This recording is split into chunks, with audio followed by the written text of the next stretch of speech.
Done with your harassment. Welcome, everybody. Thanks for being here. Appreciate all of your time and all the effort that you put in to make this happen. Hope everyone's summer is going well, and those with kids in school are excited about the next week or so. I got a few neighbors that can't wait. So I get it. That 13-year-old, God, yes, she's going back to school. So, all right. So we have a quorum. Yes, sir. And all alternates can vote. Okay, there we go. All alternates. Welcome to folks online as well. So do I have a motion to approve the agenda as presented in your packet? Barb? Thanks. Second. Second. All right, Craig. All right, thank you. All right. Moved and seconded. All those in favor? Aye. Aye. Any opposed? Okay, good.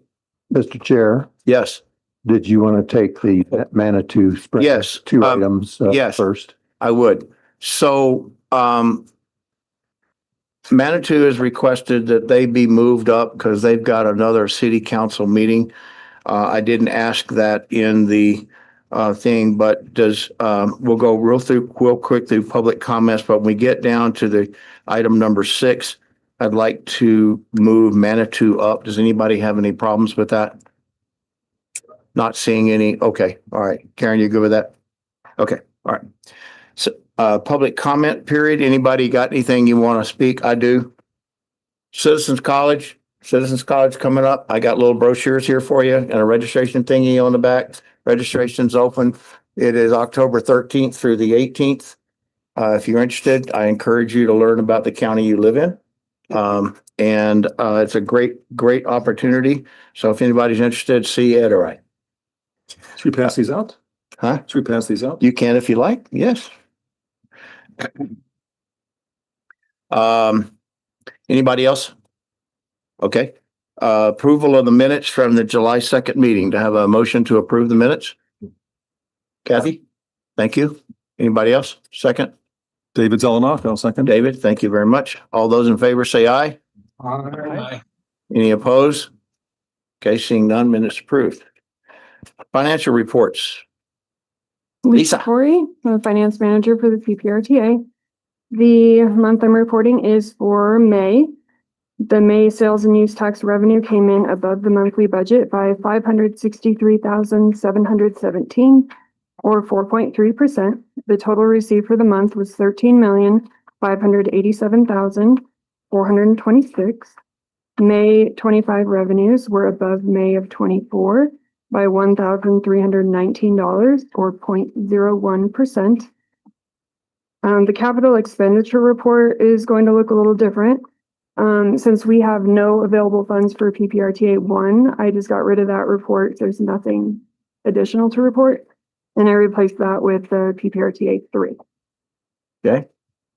That's good to see the sales, at least in May. We'll see what June and July look like as we get those over the next couple of months. I think that the rest of the economy is beginning to feel this. The first part of the quarter, first part of the year was kind of, I think, cushioned a little bit from early buying and whatnot. So we'll see what this does, and hopefully that it stays as good as it is. Any questions for Lisa on financials? Great. Thank you very much, Lisa. Thank you. All right. Item number 6, capital maintenance and publics. And so we'll invite Manitou to come up and do their thing, please.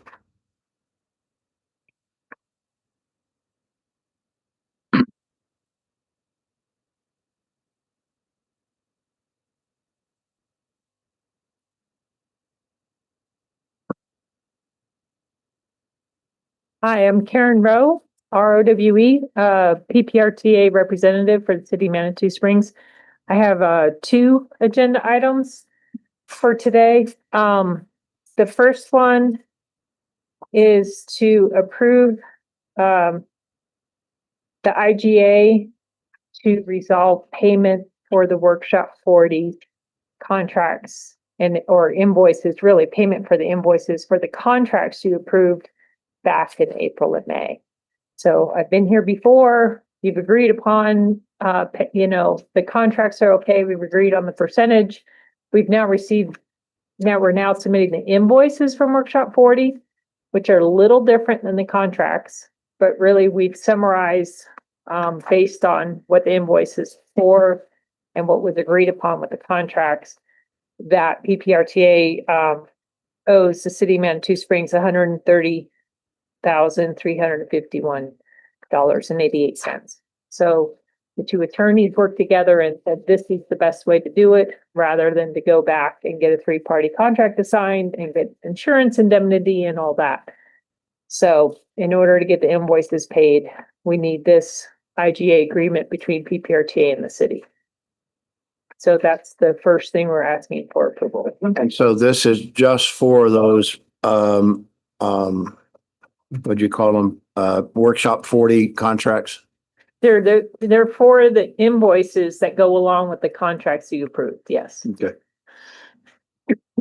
Anybody have any questions for Karen on this one? Mr. Chair, I've got a question not for Karen. Thank you for being here. But for our own staff representatives, any comments you would have, plus, minuses, ups and downs about this? I know that there's been a lot of complicated discussions about the Manitou situation over the past several months or so. Just wondering what your perspective is. No problem from staff, because the 4 contracts were approved by the Manitou Springs City Council without us being involved in 2024, and the work was done in 2024. And we were not a third party and covered by a certificate of insurance from the vendor. So everything was approved by the city council, the work done, and then we were notified that we were being asked to reimburse for contracts we had never seen or approved. This is the attorney and attorney legal remedy. And they did get reviewed a month or two ago or several months ago, right? And the board did approve the contracts. Yes. That answer your question, David? It does. At least one of the 2 questions I had. Are there any lessons learned here, Rick, for our great folks out in Manitou? We'd like to Yes, keep supporting them. Karen has relayed that to existing staff in her consulting role. Yeah, I would say that City of Manitou recognizes the complications of or inadequacy. They have one staff member trained, and that's one staff member when they leave or miss something, it all gets missed. So we're working together with the city. I'm remaining as representative to make sure we're following the process. You'll see the next request to make sure we're following the process correctly for any funding. And we're training several different members in different departments in how to do PPRTA correctly. Some redundancy. Yes. Good. I think was it the city manager lady that was here? Denise Howell, yeah. I think she kind of made that. I think I could see just from nonverbal that it looked like the light bulb had come on and they needed to have some redundancy, and they hadn't been paying as close attention as they could have or should have. And so. Yeah. And just part of the problem with Workshop 40 in particular is it was a project that was in engineering and then got transferred to planning. And the city engineer had left the city, who was in charge of PPRTA and trained on it. And I don't think the planning group knew anything about it. And when the new city engineer came on board, he didn't know that was a PPRTA paid project. So that was kind of the gap there that was going on. But we include Erin Ringsred now, who's in planning on all the meetings, and she understands the process. So, and I'm making sure to meet with them once a month to go over PPRTA and alerting them, if you have these changes in the contract, if you have any of these, make sure to let me know and we'll put it on the agenda. Even CMOs, right, that are above 15% of the contract amounts approved, or if they're below 15% to get them logged. So I'm making sure to keep that consistency with the city as well as train their staff. Okay. I need motion, Mr. Chair? Tony? So reading over this and hearing, there was changeover of people, the city engineer and all that kind of stuff, right? This may be also a good lesson for all of the member governments, just stuff we did in the military, putting together SOP manuals and stuff. So if there's not an overlap of training or stuff is missed in training, at least all of it is in paper in a binder that everyone can take a look at when people do switch out, because it's bound to happen. Yes. And we need to make sure that we're still following the And- proper procedures. I like that idea. They've asked me to put together a different standing operating procedure for something else. We have the PPRTA guidance, but it's all in different areas, right? So this would be a good consolidated item to have available. So I like that idea. I'll propose it to the city. Okay. Any other questions? Make a proposal? I'd like to move approval, maybe with one string attached, that they do follow through with a standard operating procedure, to Tony's point, so we don't see this happen again in the near second. future. Antonio second. Okay. All those in favor? Aye. Any opposed? Aye. Not seeing any? Okay. All right. You have another contract? Yeah, so this one got added at the last minute, but you'll see I have a summary page there. The city of Manitou Springs has the Project Creek Walk Trail 4. The bids came in and it was over than what was expected. However, after just meeting with Rick and Lisa, I was letting the city know that they still have some funds left in PPRTA 2 for the Manitou Springs downtown sidewalk drainage and utilities. So they have 215, if you look in the financial statement, 215,000 left in that. And the city didn't have any past projects that they knew of that they needed to get reimbursement for.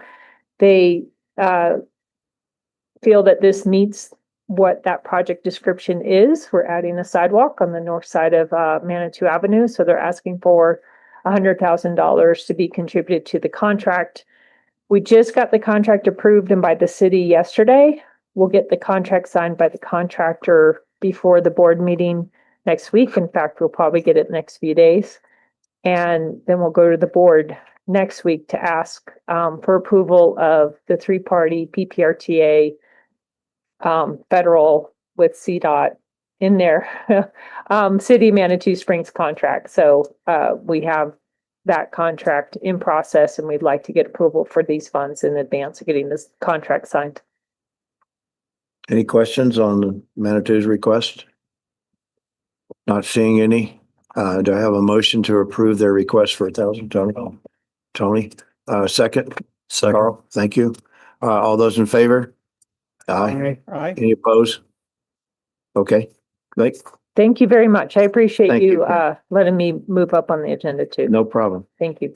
Good luck at your meeting. All right. City of Colorado Springs. Thank you, Mr. Chair. Gail Sturdivant, City of Colorado Springs. Today, the city is bringing 5 contracts for the CAC's consideration. The first 2 are related to Academy Boulevard between Fountain and Milton Proby Parkway. First contract, and there's a map included. These are both RTA, or this is an RTA 2 project. The first contract is for construction management and inspection services. The city went through an RFP process where we had 5 respondents. We selected WSP as the best selection for these services for this particular project, and the contract amount would be in $4,403,256.40. The second contract is for construction. City did go through an RFP process. We had 3 respondents. We are just now able today to tell you that we've made a notice of intent to award this contract to SEMA Construction. We still are asking for approval of a contract of a not to exceed value of $22 million. We're breaking up this construction into 2 phases. This first phase is going to focus on a lot of the underground work that still needs to be done, the remaining water line work, the remaining stormwater installation. So also give us the ability to work with them on their construction phasing and looking to see if there's any value engineering opportunities as we go through the roadway portions of this. So asking for your recommendation for approval with a contract to SEMA up to a $22 million value. Gail, real quick question on those two. This is the rebid portion that you canceled the contract on previously, and so this is to, okay, Yes, okay, got it. that is correct. That's what I thought. Just want to make sure. Thank you. Yeah, city's third contract is for another RTA2 A-list project. There's a map included there. This is for a change order for engineering services to do a relocation of the rail access point crossing to the north side of the Fontanero, Colorado Springs Utilities and City Fontanero Yard. The reason why we need to have this access, because we're going to need to be able to access the Fontanero bridges that are being replaced from that east side so we can route heavy vehicles, and that is the only way we're going to be able to get larger deliveries during construction. So we're going to be doing improvements to that northern location to be able to use during construction. It will be a benefit overall in the end. So for that change order for this engineering work, it's $344,491.75. The city's fourth contract is it's for a maintenance project. This is to do a replacement of retaining walls that support Glenview Avenue. Replacement of these walls is there is a map included in your packet. Replacement of these walls is necessary to support that roadway base before we come through and do road maintenance work efforts. The city went through an RFP process. We had 3 respondents and we selected RJ Gleason. And you can see on the memo that this would be paid out out of 2 different maintenance accounts. One that just the way we're changing how we track maintenance funding for walls that support the roadway system. So some of it is older money and some of it was in the newer money. So you can see that split, but the total is $1,729,000. And the city's 5th contract is the Sinton Trail Crossing at Centennial. This is a Policy 31 contract. This is the first contract you're seeing of a project is being executed under Policy 31, and that's where PPRTA serves as a grant recipient on behalf of the city. This was MMOF funding that was identified for award in 2022. We worked through the IGAs both with PPRTA and CDOT, and you've seen before there's a IGA between the city and PPRTA to execute this work. Those funds that are received or identified in that grant is identified and was budgeted in the PPRTA 3 Sinton Trail program. So we're going ahead and using those monies. There is a map located in this area. We went through an RFP process to identify an engineering firm, and we have selected Benish and Associates. And we had 7 different firms proposed on this work. So we had some really good options in this, but Alfred Benish and Company was selected.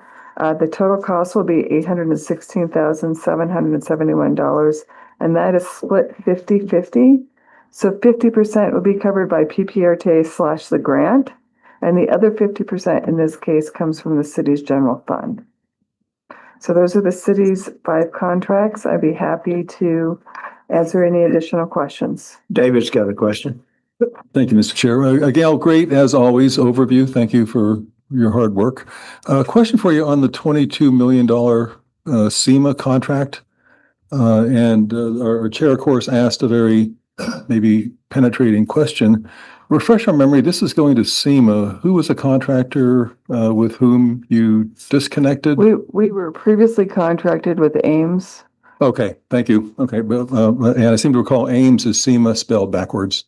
It is. And I get them confused all the time. Thank you. Yes. This is the other, this is not Ames, it's SEMA. Thank you. Yes. And Barb? My question is, just to understand on the CDOT grant, when it goes through all these hands and back around, how long does that take on a timeline? Yeah. Well, that's a great question. So in my opinion, it depends on which entity in CDOT is handling the funds, one, and two, and when those funds are programmed in the TIP. So in this particular case, this first one you're seeing actually went through CDOT headquarters contracting office. And, we've been dealing with this for a couple of years. But it also had to do with when those dollars were programmed in the TIP. So even if we get an award, where those monies are programmed, usually sit in future years, and it could be easily 3 years out. So there was a lot of steps here, and this was one of the first ones. It does require several steps, but there is a huge benefit for us going through and doing that way. If it comes through DTR, which is the Department of Transit and Rail, it will likely take even longer. Lisa will be retired. So anyway, and most of them you've seen recently have been for the benefit of Mountain Metro. Okay. I got a quick on Glenview Walls. I didn't look that up. What part of town is that in? Oh, geez. I think it's on the west side. I know. Yeah, it's not too far from here. Oh, okay. All right. I said, Yeah. right up the street. Yeah. Okay. All right. Thank you. Any other questions for Gail? From the Hey, city's Jim. Yes. This is Jamie Smith. I don't have any questions, but I just need to say that I'm going to have to recuse myself from the approval of contract number 1 because my engineering firm is on the WSP team. Okay. Thank you for doing that, Jamie. I appreciate it. Yep. Any other questions for Gail?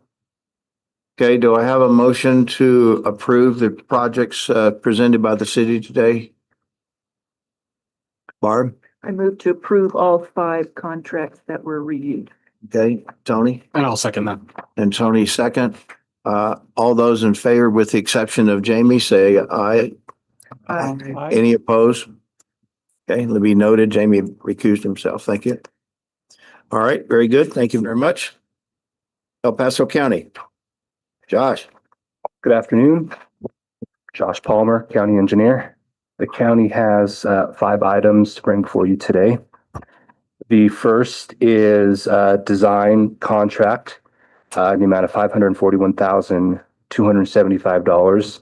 This is to FHU for the PPRTA 3 project, the North Callahan Highway project. So this, if you notice on the map, goes from 5th Street to Paint Mines Road. So it actually overlaps town of Callahan and El Paso County owned and maintained roads.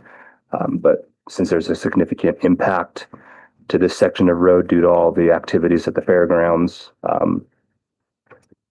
made sense to provide a contiguous improved section along this road. So this is a design contract. The second contract we have is for construction services in the amount of $8,215,287.98 to Capital Paving and Construction. And this is for the south phase of the Beacon Light Road project. And if you recall, we split this project into 2 phases to account for the yet to be determined status of the travel center that's going in, planned to go in the northeast corner of, or the southeast corner of Beacon Light and County Line Road. If it goes in, they'd have requirements to make roadway improvements. So we split this into 2 phases. So the county wouldn't make any improvements that would be redundant or throwaway based on the demands and the needs of the improvements from the travel center. So this construction services contract to Capital Paving and Construction is for the south phase, the one in blue, which goes starts at the south end where the town of Monument and El Paso County ownership begins and goes north to the limits adjacent to the parcel there. The third contract is for maintenance drainage repairs, not to exceed amount of $68,494. And this is for the Manola Street storm drain repairs. We have 12 pre-approved contractors on our maintenance list, and we requested a statement of qualifications, and the low bid and the best pricing and best schedule was provided by, I'm going to get this wrong, so I'm just going to guess, Amries West, previously Olsom, one of our 12 pre-approved contractors.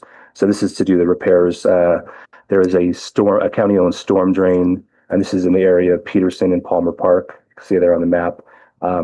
Small little sinkhole due to the degradation of the storm drain. So it's repairing and replacing that section of the storm drain and fixing the little sinkhole that has manifested.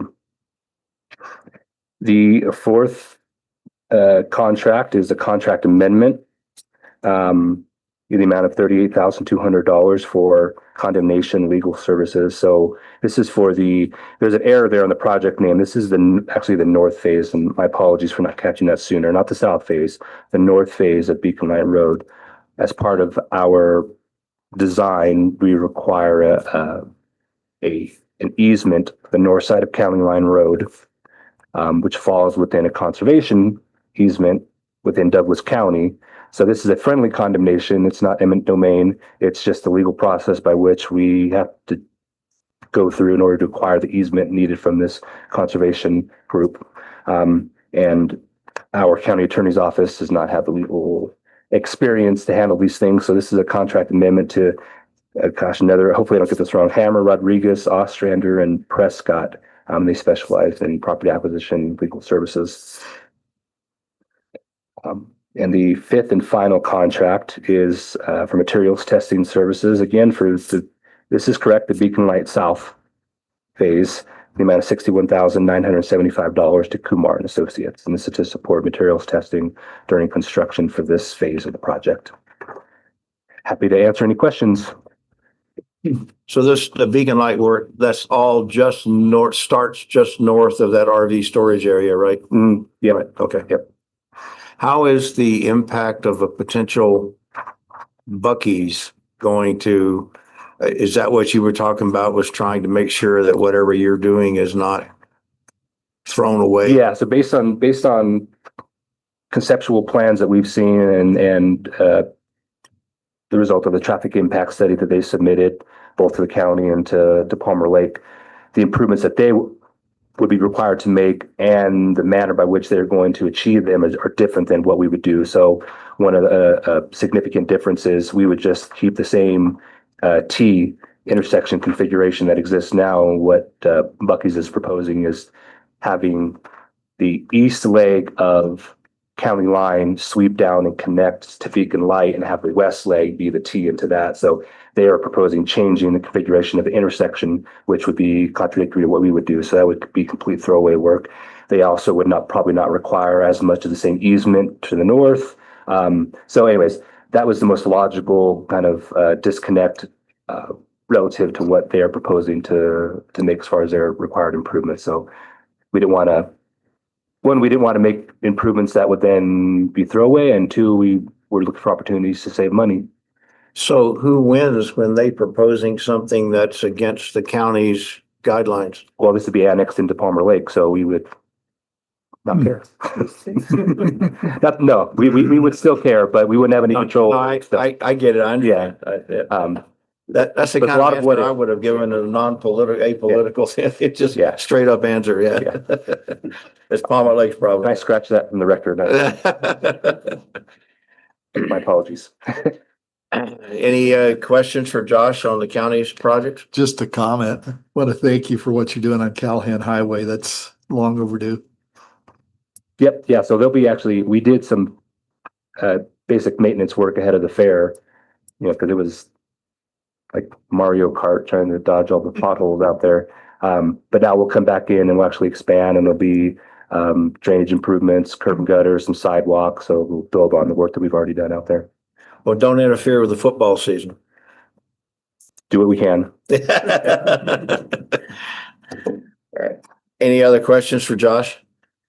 All right, do I have a motion to approve the county's projects as presented?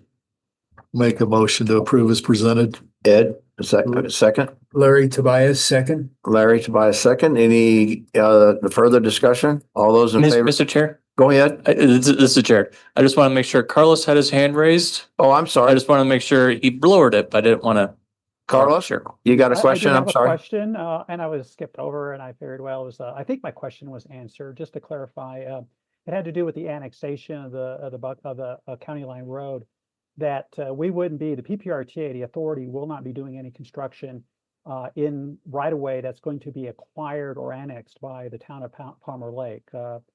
We've had this come before, but I just wanted to make sure I understood what was. When we talked about throwaway work or work that's going to be done, we have an entity, in this case, the town of Palmer Lake, capture work that would be funded by the PPRTA. And I just wanted to understand that's not the case. Is that right? Did I understand you correctly, Mr. Palmer? Josh? Yeah, that's correct. So in order for this parcel to be annexed into Palmer Lake, they have to have a flagpole annexation. So it'd be County Line Road, and the limits of our phase one coincide with the limits of the annexation. So not only is it saving throwaway work, but it's also limiting the impacts of our project to what would ultimately be county owned right of way. Okay, Yeah, Carlos? yeah, that's why I lowered my hand. That was my understanding, but just to clarify it more succinctly is that we're not doing work for the town of Palmer Lake, which is not part of the authority. And I just wanted to make sure that was clear for the record. That was it. That was my question. Well, thank you very much. Appreciate it. Thank you. Sorry, I overlooked your hand. No problem. Okay, all those in favor of approving the county's contracts as presented, say aye. Aye. Any opposed? Okay, motion carries. Thank you very much. All right, Josh, you got a line item? No, you don't? No, that's right. You do. I forgot. Yeah, Yeah. I do have a line item. Well, it's kind of two items in one. We're requesting to increase this is for PPRTA 3, increase our budget in the pre-construction funding, phase one pre-construction funding pot by $850,000. And we are requesting to do that by doing a line item transfer to that fund from the PPRTA 3 phase one safety and multimodal fund. So we'd added money into the safety and multimodal, but some of the projects that we're doing are coming in well under budget, and some of the additional work we want to do within the pre-construction funding, we'd like to proactively backfill that fund to accomplish some of those non-capital projects. Okay. Just moving it around within. So correct. Any questions for Josh? Carl? So just to be clear, there are no safety and multimodal projects in El Paso County that are going to lose out because of this transfer? That's correct. Yeah. So many of the projects have come in well under budget. I mean, so we added these funds without having a clear understanding of scope and cost for some of these projects, and we've done a good job of value engineering, and they've come in less than we expected. So all of the planned projects that we had anticipated when we added funds to this program will continue to happen, and we'll complete those, and we'll just proactively backfill the other program and start on some other pre-construction projects. Okay. Do I have a motion to approve the county's projects? Kathy? Move. A second? Larry Tobias, second. Okay. All those in favor say aye. Aye. Any opposed? Not seeing any, motion carries. Thank you very much. Member government's other reports, transit services, Miss Land. Thank you for your presence today. Thank you, Mr. Chair, members of the CAC, Land Rail Transit Division Manager. In your packet is Transit's monthly report. I would like to just highlight the June ridership that we just received. If you recall, we were not able to provide participate in zero fare in June last year, and we were able to this year. So you could see the ridership really increased significantly. And also one thing I would like to point out is June 2025 ridership actually exceeded the June 2023 ridership, which was also a month of zero fare. So we look forward to July and August ridership information. Under the transit highlights section, I would like to highlight one item, which is our fall service change. Transit conducts normally 2 service changes each year, spring and fall, and those service changes could be as major as a system overhaul or could be as minor as a timing adjustment so buses align better. And we tweak our schedules to be more informative and accurate. So this service change is a little bit of a combination of both. We listed the changes that we already shared with the public. We are adding a few stops on routes 3, 9, 34, and 38. We did include stop addition in one of the service changes last year, and we did see improved ridership. So we're following that trend and hoping to improve ridership on these specific routes. Route 33 is one of the relatively major changes this year in terms of the customer impact. We are extending Route 33 from the current Hiawatha Garden location to the newly built Dillon Mobility Hub location. Even if the new mobility hub for Manitou Springs is now fully complete, we were able to find acceptable temporary stop location with Manitou Springs staff, and we are proposing to extend Route 33 to this new location. So this Route 33 will take people from Dillon Mobility Lot all the way to the incline and the Cock Rail. So people will be able to start utilizing that mobility hub and ride the bus this fall. Along with that, yes. Yeah, go ahead. No, you're good. Good. On the Dillon lot. On that new Dillon lot, is the stop right? Is there going to be a stop right in front of that corner? It's a little up the corner because right in front of the corner there is a hotel right there, and the bus stopping there could be blocking. There is a current stop there, but we are able to find a temporary location actually right outside the proposed Dillon Mobility Hub. Because I know that they have placed a concrete pad in front of that parking area that they're going to place. There's a call for art. So some statuary is going to go in front of that lot. So I just bring that to your attention. Okay. That there's some coordination on that because a contractor has already placed that pad. Okay, thanks for letting me know. It's for the whatever. Okay, we'll check. So I don't know if that's going to be on top of where you plant your sign and place the stop, but I think that needs coordination. Okay, thanks for the information. We'll double check. With this extension, there's a little bit of preview of the upcoming spring next year service change. We are changing our current April and October service changes. We're moving them to end of March and end of October to better align with Manitou Springs peak season, visitor busy season, to better align basically the service changes with their need. So you will see those changes next year. But we are letting people know basically to align better. With that, I'm happy to answer any questions. Mr. Chair. Go ahead, John. Going back to the free ride initiative, quick, we've got 3 months of it this year, right? June, July, August. Is that correct? Can you explain how does this benefit Mountain Metro Transit? Obviously, we get more people on the bus, but if they're riding for free, what is the benefit to Mountain Metro Transit? Is there a grant program involved? How does that all hash out? Great question. Yes, there is a state grant. It's basically designed to, especially for the highest ozone season, to reduce traffic congestion, ground level ozone emission. So that's the intent of the grant. We collect very detailed ridership information. The grant reimburses us for any ride that we provide during this period of time and reimburse us for that lost fare revenue.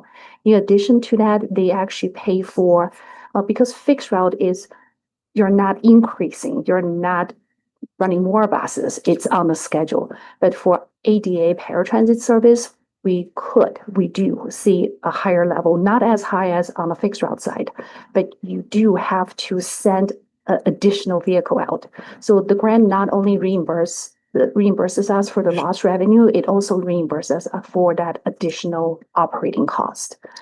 So yes, we benefit from the grant. Okay, so more ridership does mean greater. So grant really the monies. riders benefit. Okay, great. Thank you. But on a bigger picture, I think, and correct me here, but I think that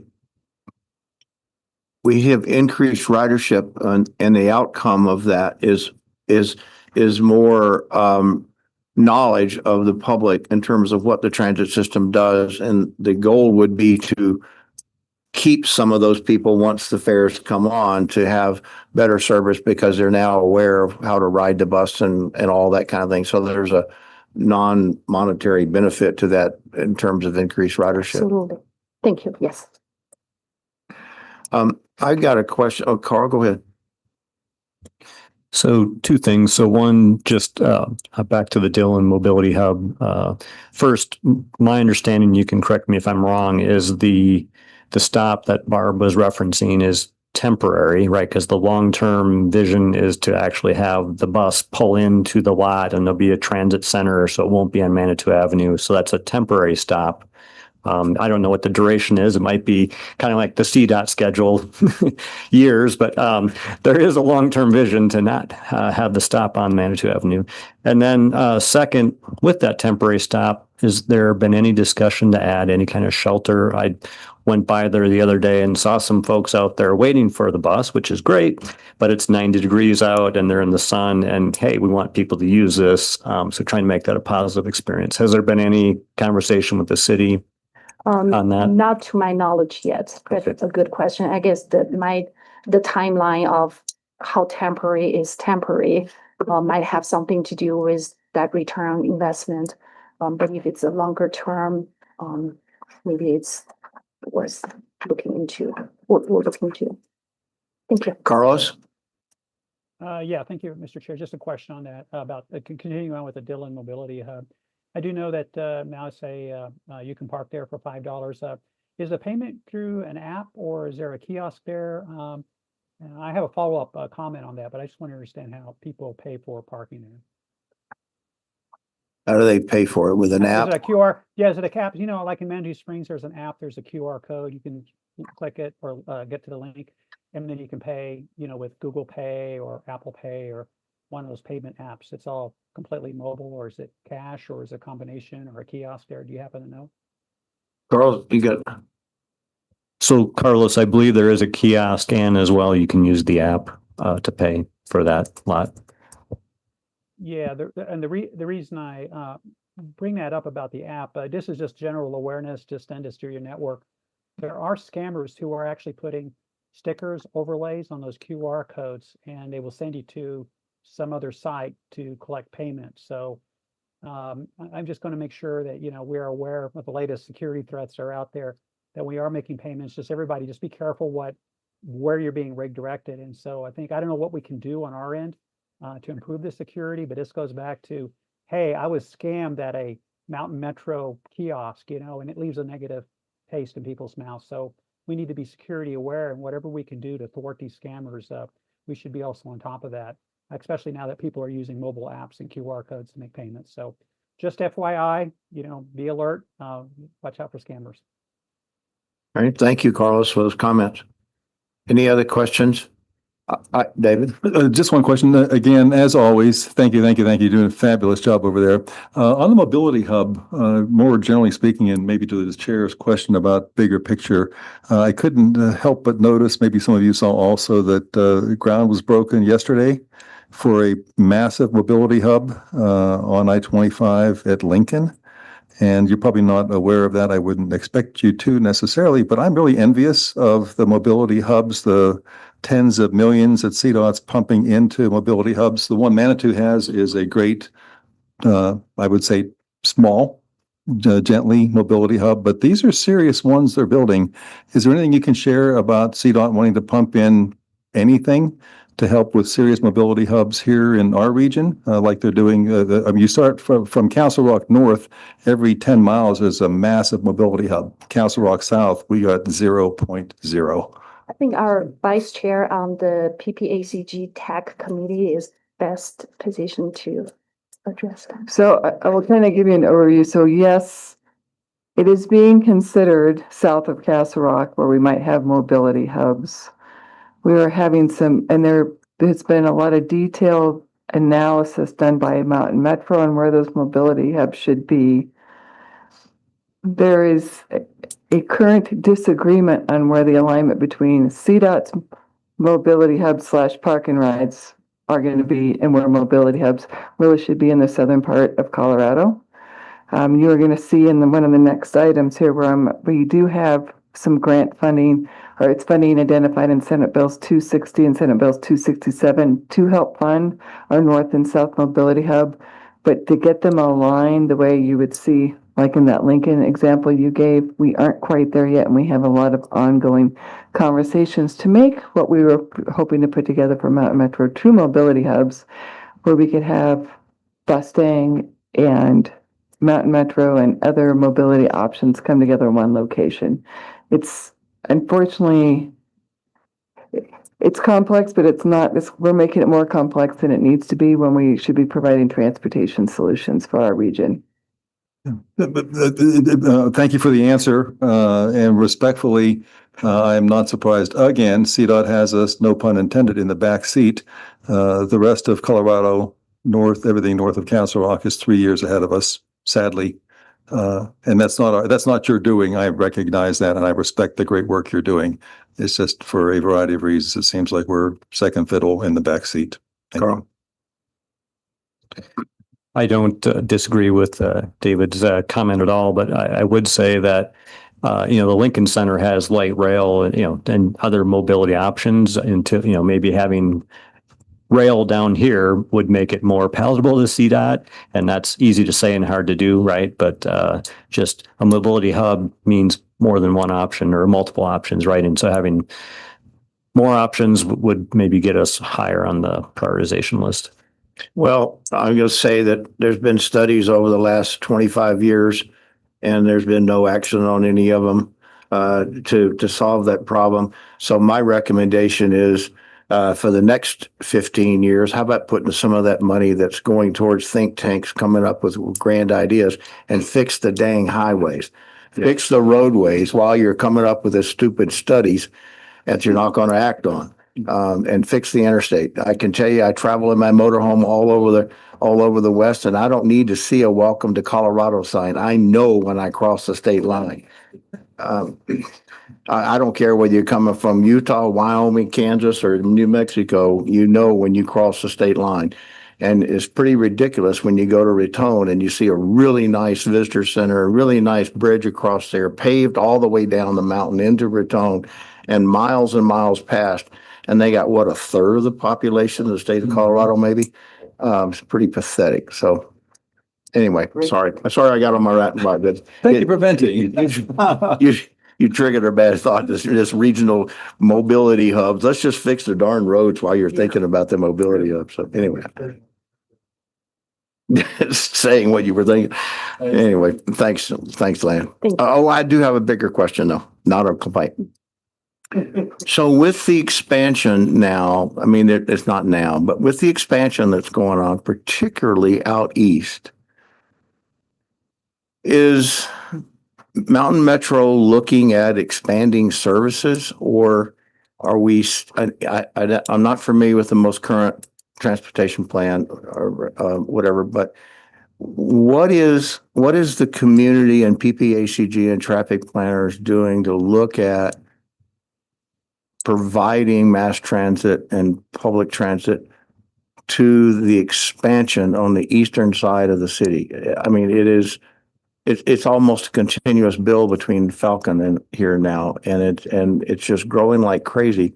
And yet everything stops at Tuck Boulevard and the hospital, maybe.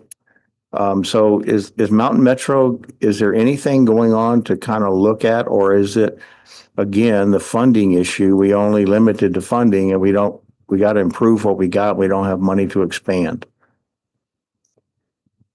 To directly answer your question, yes, we are looking at it. The expansion of not only frequency, span of the day, and area, those are a few things that had been looked at in the 2050 long-range transit plan. And we also did a follow-up analysis on implementing express bus network, which does include express route going out to Falcon Park and Ride, and also coming back to the city with a flex route concept, could come all the way to Citadel downtown or a little east, south side. And also along those two routes will serve Peterson, Shreveport, and could go to the airport. So yes, we have been looking at those.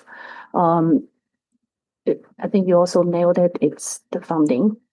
So should funding become available, the plan is in place. So yes, we have a plan.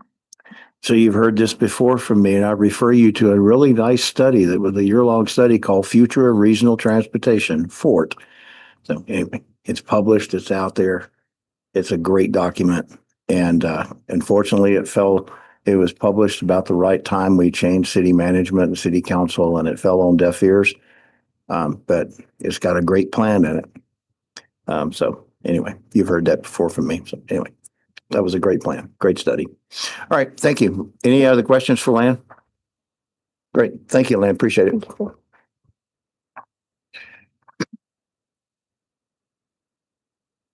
All right, item B, Colorado Springs request for PPRTA to serve grant recipient Gail.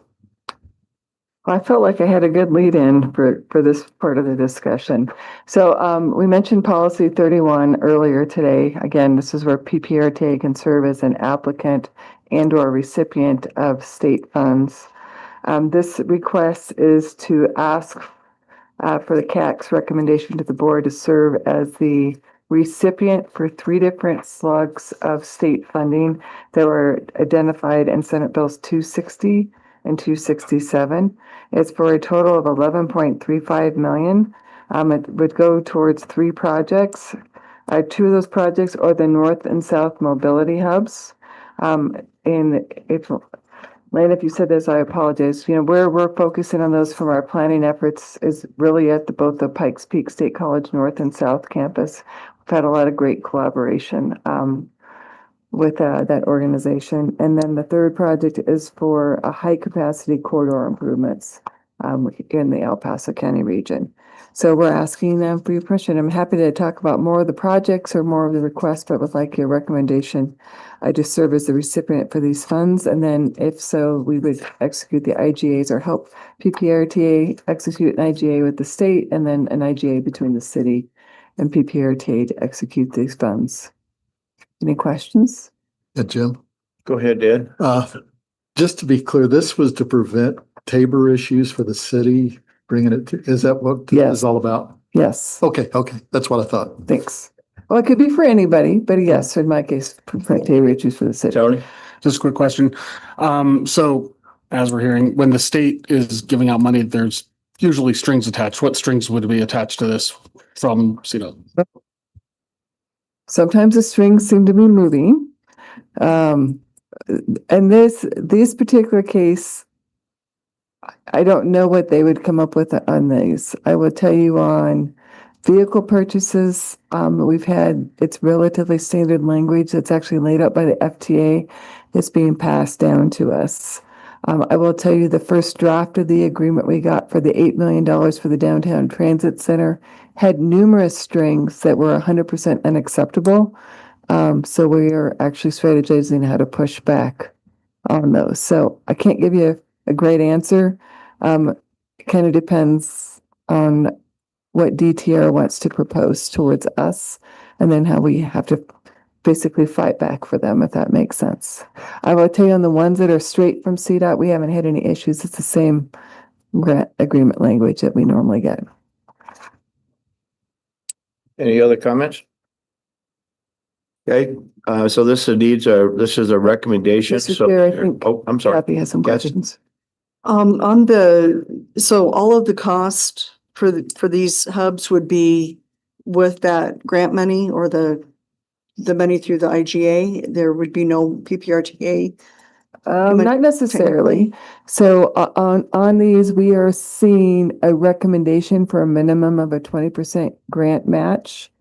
I would say that we would probably have to have an overmatch in this particular case for these north and south mobility hubs. Under PPRTA 3, there are 3 transit related programs, and one of them is very specific for stops and stations of this nature. So we would be funneling the state money through that account and then using the city's PPRTA allocation for the local match and any overmatch that would be necessary to complete the construction. Okay.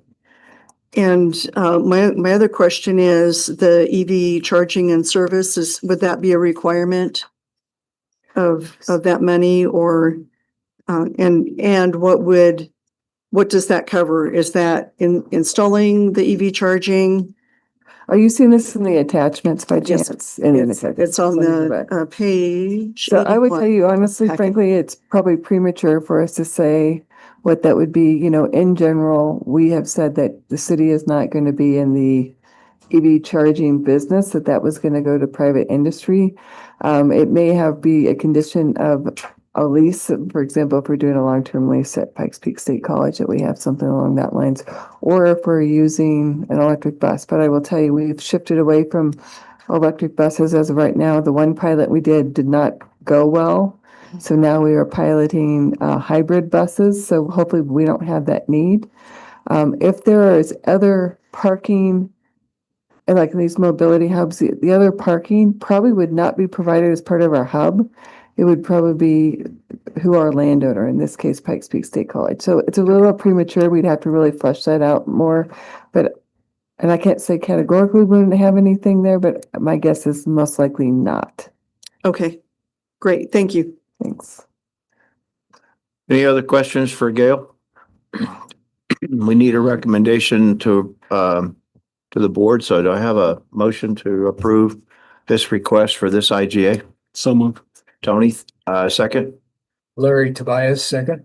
Larry, thank you. All those in favor say aye. Aye. Aye. Any opposed? Okay, great. Thank you very much. 7B. Item 7C, monthly change order acquisition report. It's in your record. It's information only. It's in your packet. Any questions for Gail or Josh on Josh is next. So any questions on either one of those? Not seeing any. Item 8, administrative actions and reports. Rick. Just an information item, sharing the results of the board meeting of July 9. Be glad to take any questions. All right, not seeing any. So anybody got any agenda items we need to talk about for next meeting, or if you'd like to recommend talking about? Okay, not seeing any.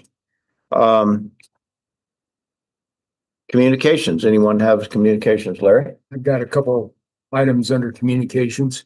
First one is I would like to announce that El Paso County Department of Public Works has appointed Jack Ladley, the new executive director of Public Works for El Paso County. He was appointed to the position approximately 3 weeks ago. but we do now have an executive director again for the El Paso County Department of Public Works. He's been acting for a while. Yeah, Jack has been acting for quite some time now. In fact, he had actually acted a while back too, but he has been acting. Well, the previous executive director, Josh told me earlier, he's left in September of last year. So yes, Jack has been acting in the capacity since September of last year. I think Jack Ladley worked for the city of Public Works, I think, years ago. He did. Yeah. He worked for City of Colorado Springs Public Works, and then retired, as I understand it, retired from the city, and then went to work for El Paso County. Also, different communications. Some of you have been around a while. We lost one of our former members recently. I think Rick sent that out, notification.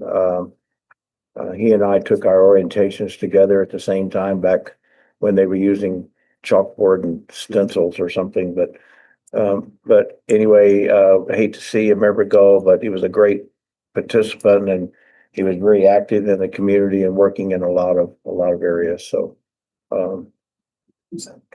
it was drawing a senior moment. Rev Williams. Rev Williams. Yep. So Life services. yeah, he's been very active and always had a lot of good questions. So all right. One more item. Okay, Larry. At last month's board meeting, you made a challenge to the PPRTA board chairperson, the fact that we were able to finish up the CAC meeting in record time.